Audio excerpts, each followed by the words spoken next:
Bienvenidos a Aula Media. Hoy no hablaremos de mitos, sino de la estricta disciplina plasmada en cada hilo de tela y cada pieza de hierro. El uniforme del caballero templario no era moda, era un código militar y espiritual. ¿Sabe realmente qué distinguía al caballero del sargento y por qué su ropa interior era tan importante como su armadura? Preste atención, porque el poder de los templarios residía en los detalles. Viajamos al siglo XII para desvelar la estructura interna de la Orden del Templo a través de su indumentaria. Su fuerza se basaba en la identidad visual y la austeridad. Analizaremos tres áreas clave basadas en los estatutos de la Orden. Vestimenta de rangos, la vida austera y el arsenal básico de combate. Punto 1. Vestimenta y distintivos. El código de rangos. La vestimenta era la primera línea de identificación. El hermano caballero, el guerrero de élite, utilizaba obligatoriamente el manto blanco, símbolo de pureza y castidad, un privilegio exclusivo de su rango.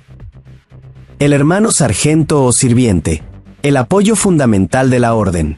Su manto era de color negro o pardo oscuro, representando humildad.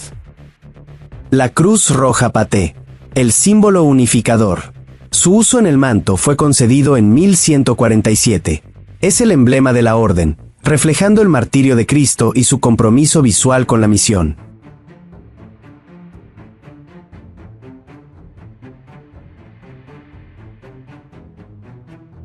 Punto 2. Ropa interior y vida cotidiana.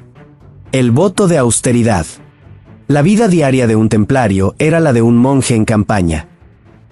La ropa interior consistía en camisa y calzones de lino, que debían usarse continuamente, reflejando una vida de servicio ininterrumpido.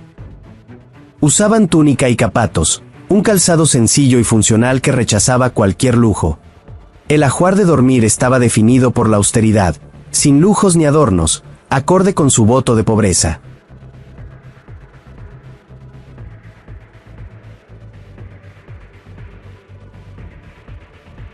Punto 3. Armamento y equipo militar. La eficiencia en combate. Su equipo estaba diseñado para la eficacia y la protección, no la ostentación. La armadura de protección consistía en una loriga de malla sobre un gambesón y protegida por un yelmo de hierro en la cabeza. El equipo ofensivo se basaba en la espada y la lanza, herramientas primordiales para la caballería y el combate cercano. El escudo de madera y metal, siempre con la cruz roja sobre fondo blanco, servía tanto para defensa como para identificación en batalla. Contaban también con armas contundentes como hachas, mazas y porras, ideales para el combate cuerpo a cuerpo y la neutralización de armaduras.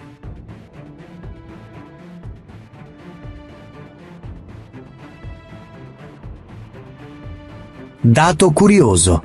¿Sabías que las reglas de la orden prohibían tajantemente cualquier tipo de decoración o lujo personal en el equipo? Ni joyas, ni grabados en las armas, ni adornos en las bridas de los caballos. Esta homogeneidad estricta era una estrategia de guerra psicológica, pues proyectaba una imagen de unidad y disciplina implacable ante el enemigo. En resumen, la vestimenta y el equipo templario eran un reflejo directo de sus votos de pobreza, castidad y obediencia.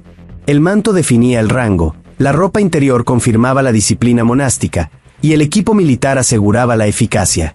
Cada pieza era funcional, austera y profundamente simbólica. Esperamos que esta inmersión profunda haya enriquecido su conocimiento. Si valora este tipo de análisis histórico detallado, le invitamos a suscribirse a Aula Media y dejar su me gusta en el video. Coméntenos abajo, ¿qué otro detalle del equipo templario le genera más curiosidad?